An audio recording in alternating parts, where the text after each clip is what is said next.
Binerin aziz, de branşên cuda de çil mamosteyên rêberiyeke baş kir ji bo pêşeroj û serkeftina xwendekarên xîretê mezin dan. Ji bo vê jî qeymeqamiyê belgeya serkeftinê dan van mamostan û wan pîroz kir. Keremkin em bi temaşe bikin.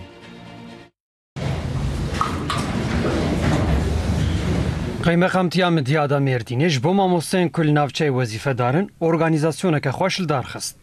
Ji bo çil mamosteyên ku li saziyên perwerdeyan wezîfeyê dikin û ji xwendekarên xwe re rêberiyeke baş kirin projeyek çêkir. Qeymeqamê Midyadê Ömer Faruk Özdemir ji ber xîret û hewla wan yek bi yek ew pîroz kirin û belgeya serkeftinê dan wan. Hem sosyal hem kültürel, yani hem eğitim hem öğretim açısından hem bilimsel hem teknolojik açıdan çocuklarımızın gelişimi için. Müdürê perwerdeya Netewî yê navçeyê Abdurrahîm Demirgot, Midyat ji aliyê perwerdeyê her ku diçe bi pêş dikeve.